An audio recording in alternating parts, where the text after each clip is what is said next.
Welcome to Office Revenge Hub. Enjoy today's story. Corporate favoritism cost me my job, my reputation, and nearly my sanity. But what they didn't count on was that sometimes losing everything is exactly what you need to build something better than you ever imagined.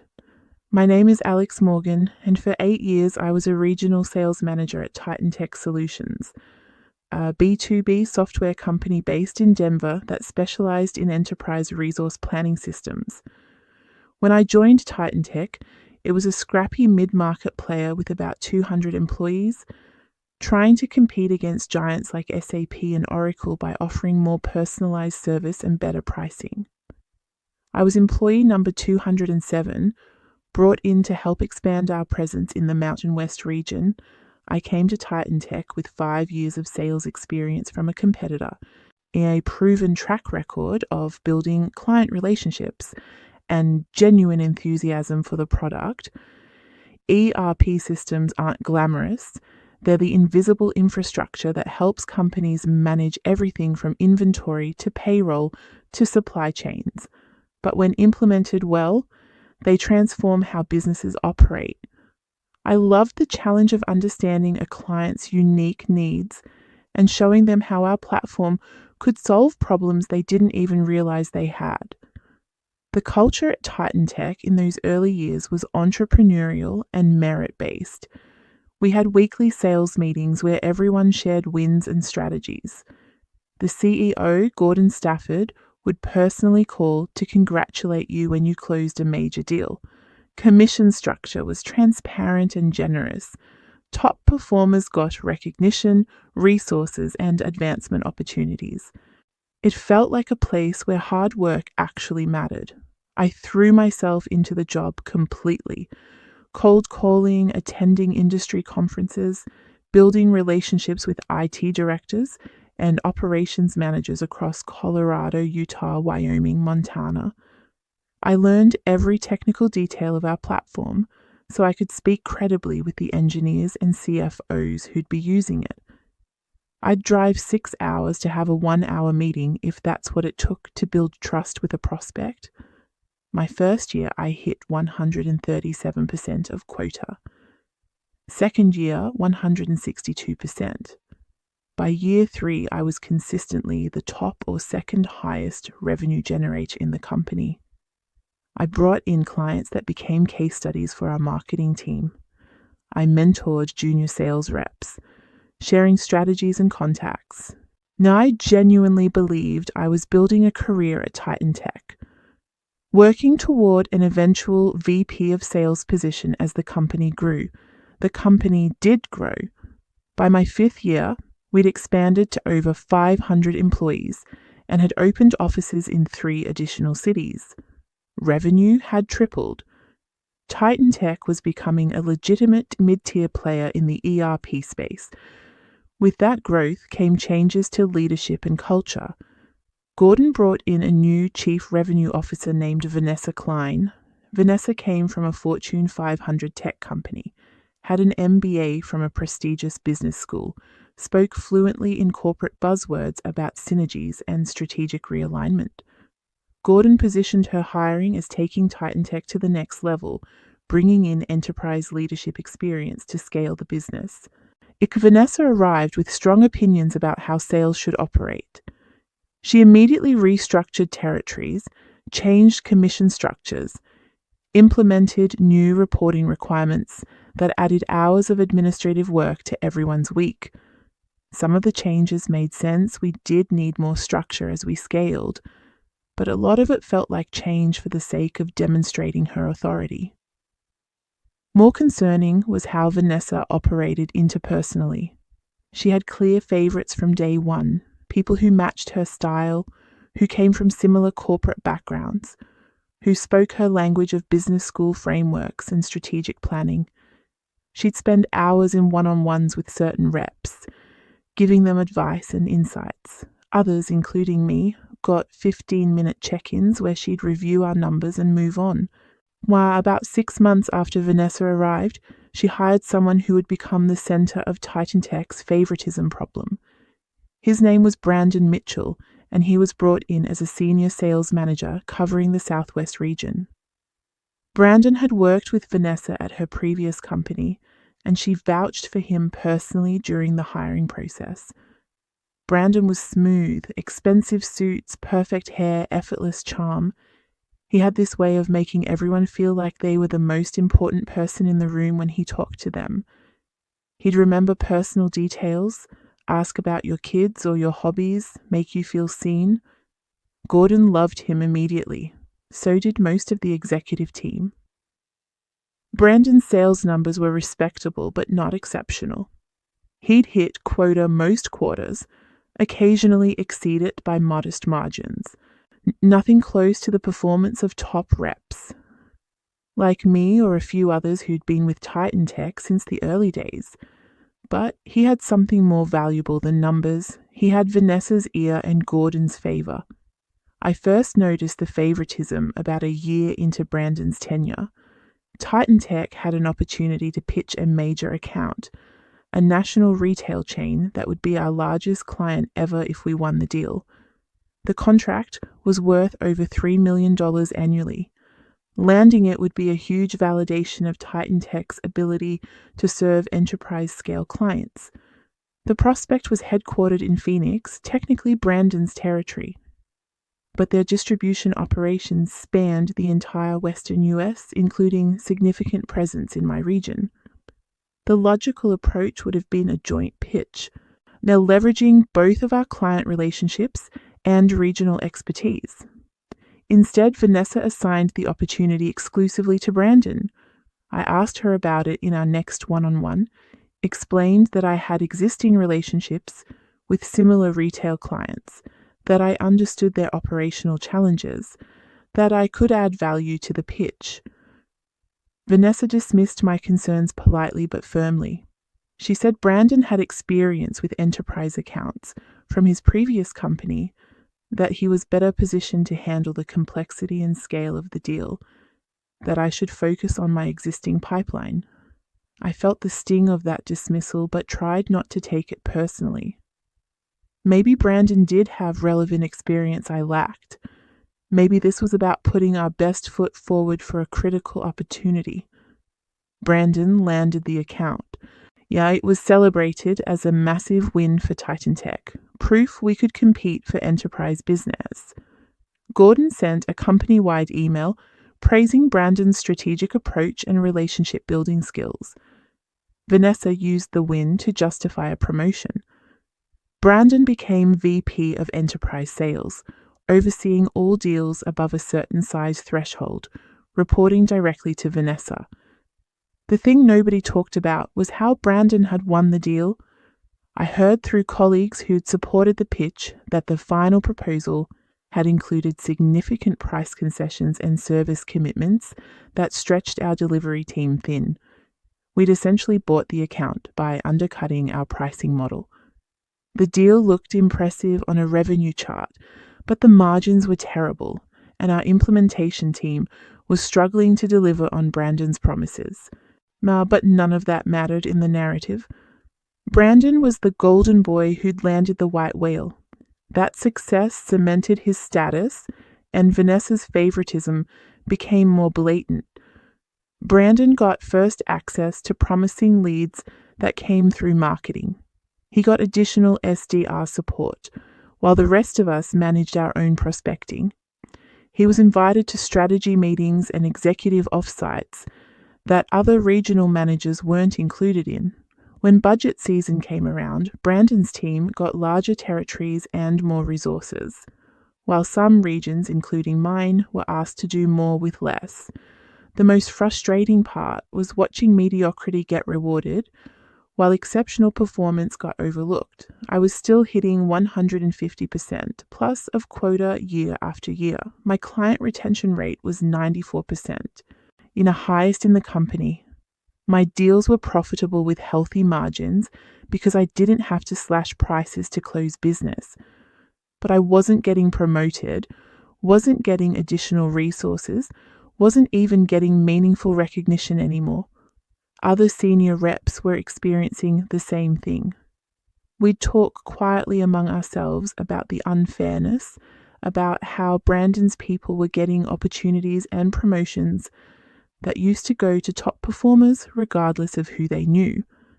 But nobody wanted to make waves. Jobs in tech sales were good, commission checks were still solid, and openly complaining about favoritism was a good way to get labelled as a problem employee. I tried to play the game. I went out of my way to build rapport with Vanessa, asked her advice, tried to speak her language. I networked with Brandon, so I congratulated him on wins, offered to share insights from my region. I worked even harder on my numbers, thinking if I just performed exceptionally enough, the favoritism wouldn't matter. It didn't work. The more I achieved, the more I seemed to highlight the gap between merit and reward, which only made my exclusion from the inner circle more obvious. The breaking point came during annual performance reviews in my 8th year at Titan Tech. I just finished my best year ever, bringing in over $4.2 million in new revenue, exceeding quota by 168%. I had 3 major clients who'd expanded their contracts significantly because of the value we'd delivered. I'd mentored 2 junior reps who'd both made their quota for the first time. By any objective measure, it was a phenomenal year. Or Vanessa delivered my review in a conference room on a Wednesday afternoon. She acknowledged my strong numbers, said I was a solid performer, a reliable contributor. Then she told me I'd be receiving a 3% raise and a performance rating of meets expectations. I sat there stunned. Meets expectations. I'd exceeded quota by 68% and received a rating that implied I'd done the bare minimum. I asked Vanessa to explain the rating.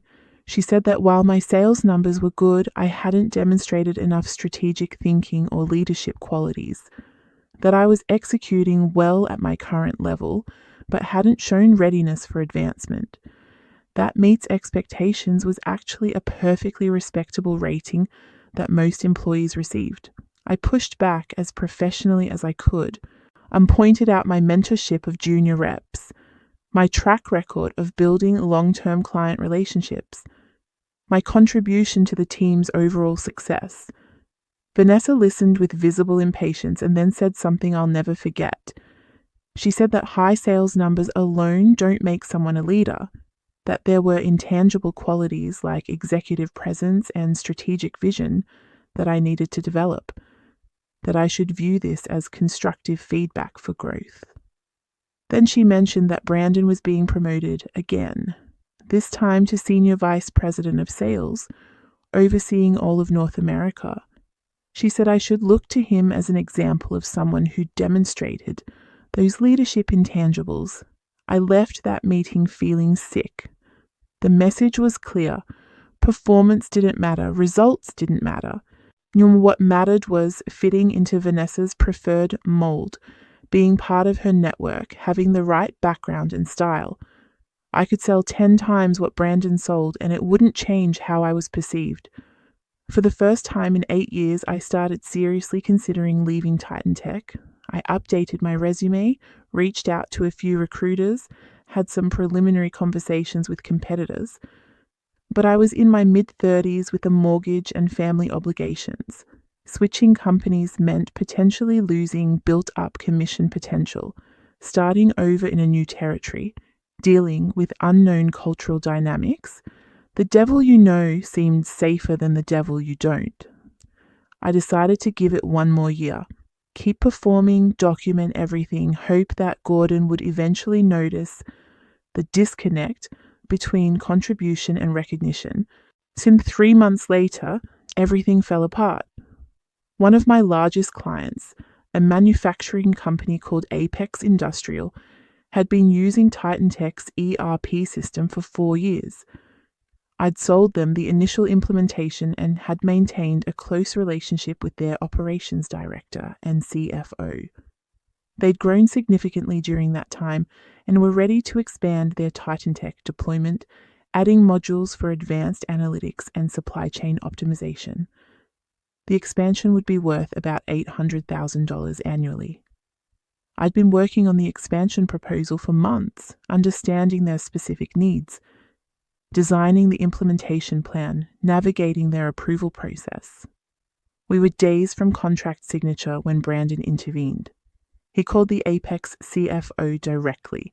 He introduced himself as the senior executive overseeing major accounts, said he wanted to personally ensure they received appropriate attention for such an important expansion. The CFO, assuming this was standard procedure for large deals, scheduled a call with Brandon. Brandon used that call to completely undercut my proposal.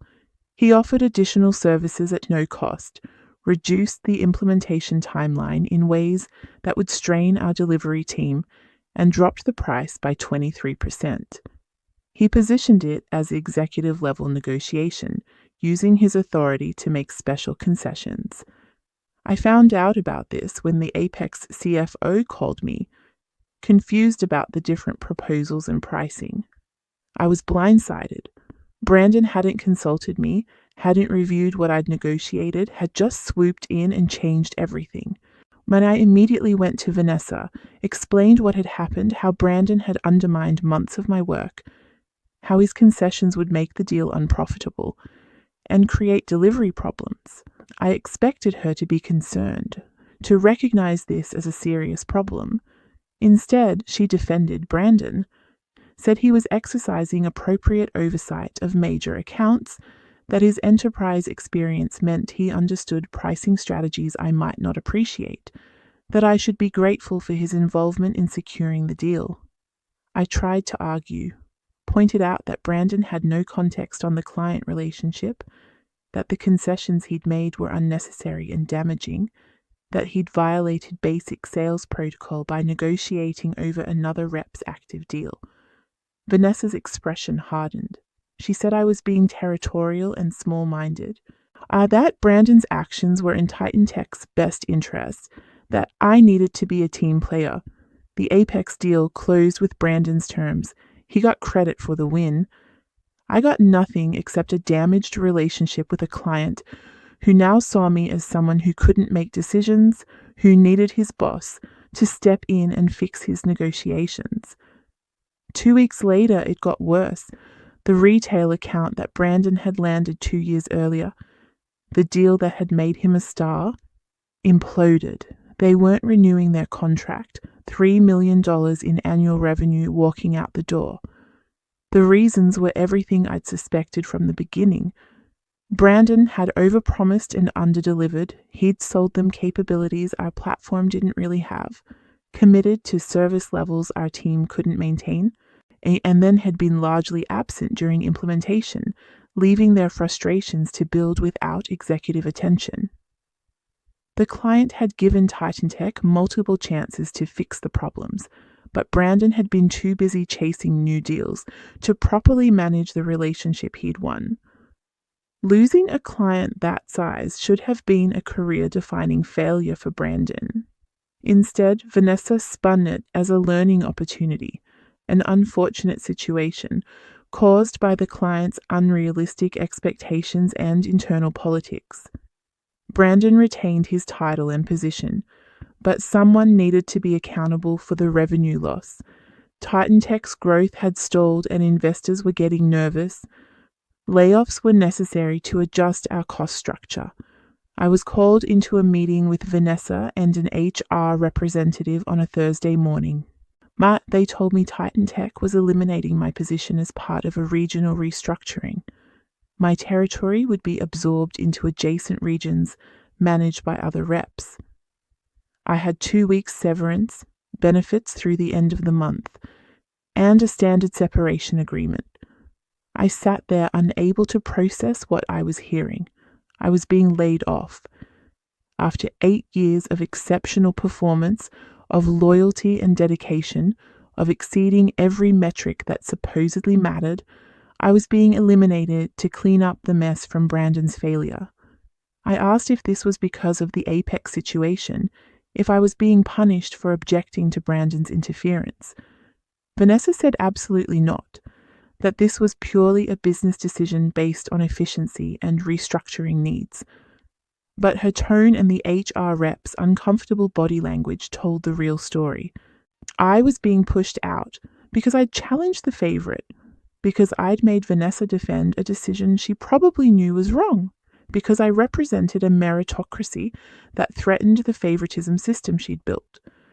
I cleaned out my desk that afternoon, said goodbye to colleagues who were shocked and sympathetic, and walked out of Titan Tech for the last time. 8 years of work, of relationships, of career building, gone in one morning. The severance was insulting. 2 weeks' pay for 8 years of service. The separation agreement included non-compete and non-solicitation clauses that would make it difficult to work for competitors or take clients with me. I was being not just fired, but handicapped in my ability to rebuild. The first few weeks after losing my job were a blur of shock and depression. I'd defined myself by my career, by my success as a sales professional. Without that identity, I felt lost.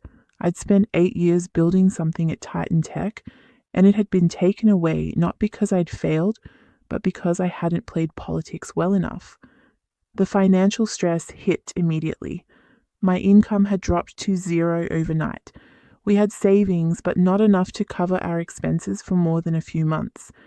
My wife was supportive, but I could see the worry in her eyes.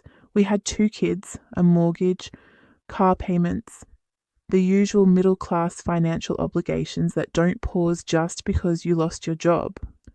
I started applying to positions at other tech companies, but the market was tougher than I'd expected. My experience was strong, but my sudden departure from Titan Tech raised questions. When potential employers called for references, I knew what they were hearing. Restructured out, cultural fit issues, good numbers but limited growth potential. The rejections piled up. Weeks turned into a month, then 2 months. My confidence evaporated. I started doubting everything I'd believed about my abilities. Maybe Vanessa had been right. Maybe I was just a solid performer who'd hit my ceiling. Maybe I didn't have those intangible leadership qualities that actually mattered. I was 3 months unemployed, seriously considering taking a job that was a step backward in responsibility and compensation when something shifted. I was at a coffee shop, scrolling through LinkedIn for the 100th time, when I saw a post from one of my former Apex industrial contacts. Now, they were frustrated with their new ERP implementation since leaving Titan Tech, talking about how much they missed the personalized attention and expertise they'd received before. I reached out just to catch up. No agenda. We had coffee and she vented about their current situation. The company they'd switched to had overpromised and underdelivered. Sound familiar? Implementation was a disaster. Support was non-existent. They were seriously considering switching providers again. She asked if I was still at Titan Tech. I told her no, that I'd left and was exploring options. She said that was too bad, because if I was independent and could recommend a good ERP solution without the baggage of working for a company that had mishandled their account, she'd love to talk. That conversation planted a seed. What if I didn't go work for another company? What if I built something of my own? I started researching what it would take to become an independent ERP consultant, not implementing the systems myself, but helping companies evaluate their needs, select the right platform, negotiate contracts, and oversee implementation. I'd spent 8 years learning not just Titan Tech's product, but the entire landscape of ERP solutions. I understood different industries, different use cases, what worked and what didn't. The business model could work. Companies often struggle with ERP decisions because they're complex, expensive, and critical to operations. Having an experienced advisor who wasn't tied to any specific vendor would provide real value. Yeah, I could charge consulting fees and potentially take referral commissions from software companies when clients chose their platforms.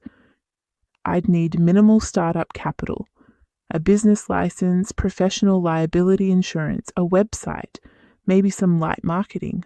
The real asset was my knowledge, experience, and relationships. I spent 2 weeks building a basic business plan and financial model, talked it through with my wife, who was both supportive and appropriately nervous about the risk. We had maybe 2 months of runway left before we'd be in serious financial trouble. This would be my shot. I formed an LLC, built a simple website positioning myself as an independent ERP consultant, and reached back out to the Apex contact. I offered to help them evaluate alternatives and manage their selection process for a flat consulting fee that was a fraction of what they'd spend on a botched implementation. They hired me, my first client, paying me money to provide guidance on the exact type of problem I'd been solving for 8 years. I threw everything into that engagement, did comprehensive needs analysis, evaluated 6 different platforms, negotiated with vendors, designed an implementation plan, provided oversight through deployment. It took 4 months of intensive work, but at the end, Apex had the right system properly implemented, and they were thrilled. More importantly, the Apex operations director introduced me to 3 other companies in her professional network who were facing similar ERP challenges. I pitched my consulting services to all 3. Landed 2 of them. My consulting business started gaining momentum.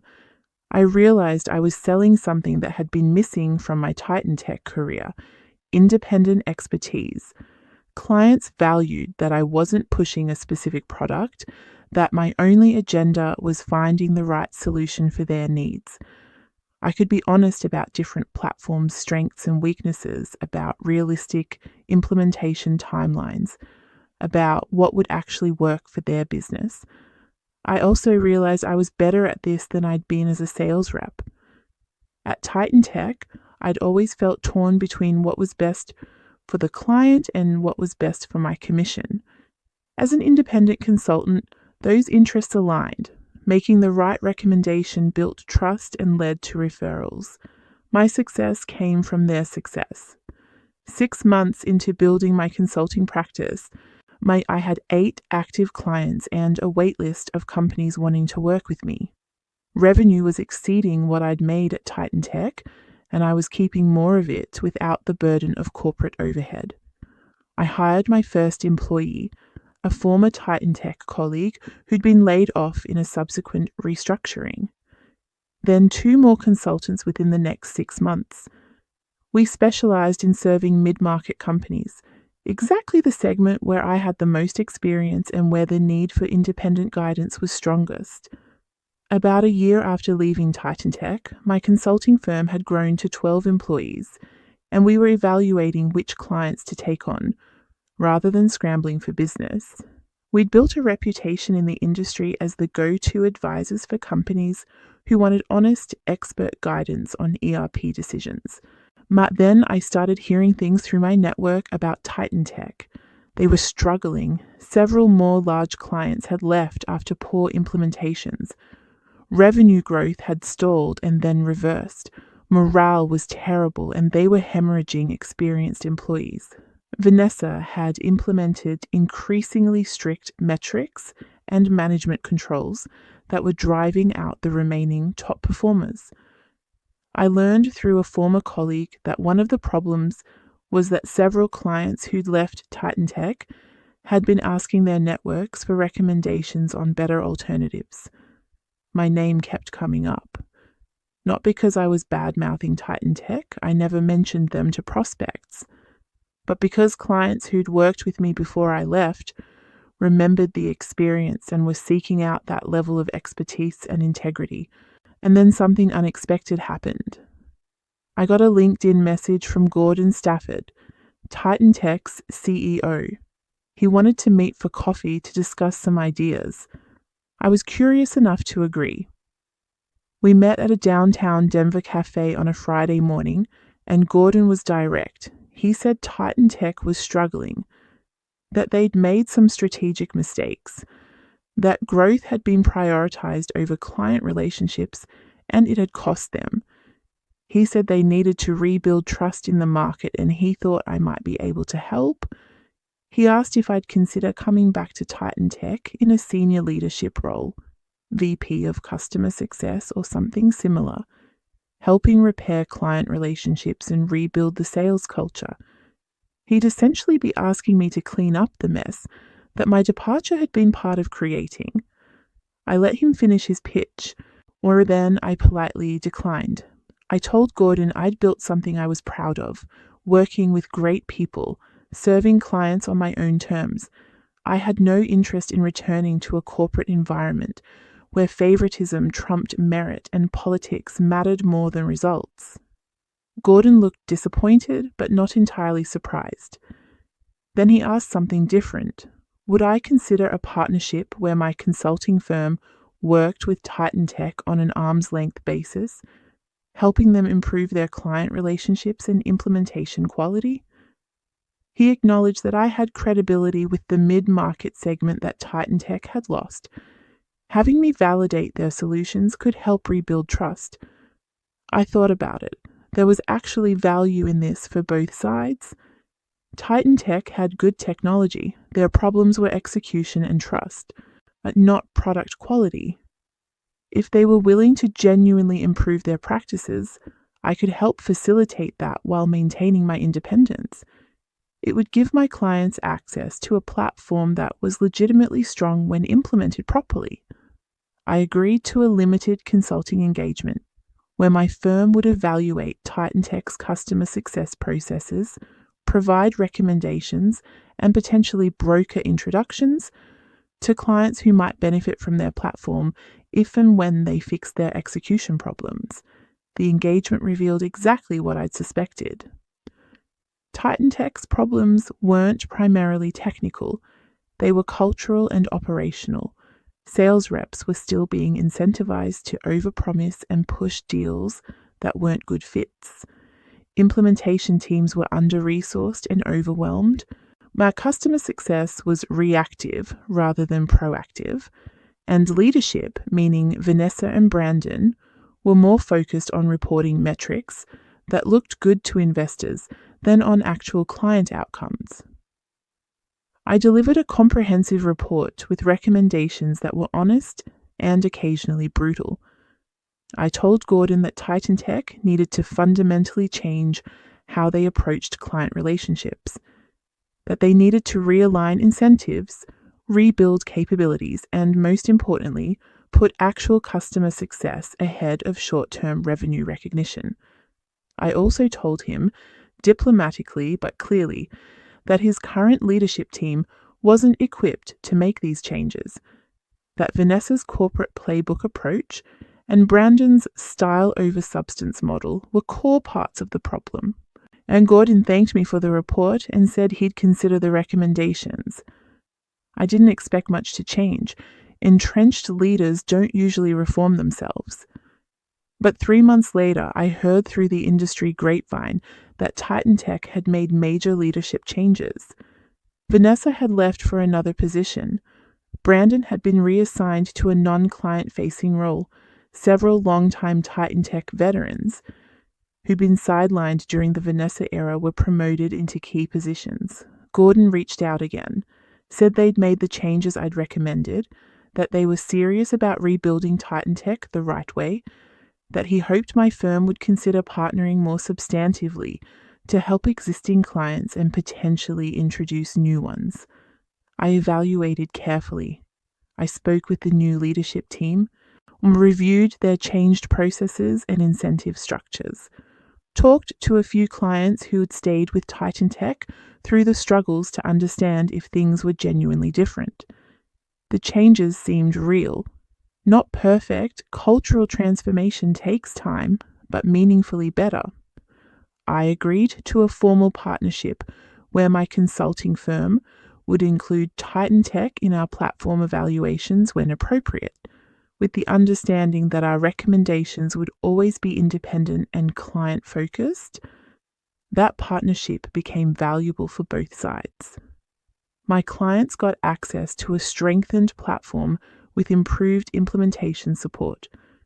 Titan Tech got access to qualified prospects who were properly prepared and had realistic expectations.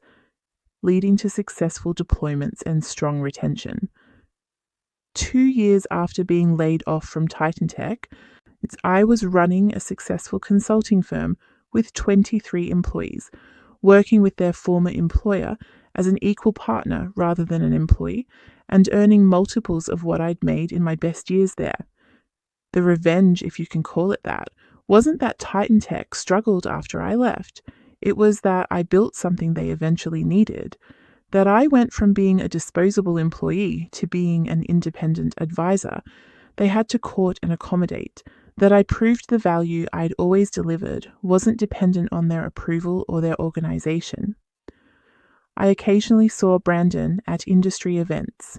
He'd been moved to an internal strategy role after his client-facing failures became undeniable. He was still at Titan Tech, but in a diminished position, no longer the golden boy. He'd congratulate me awkwardly on my firm's success. Man, and I'd be polite but distant. I didn't need his validation anymore.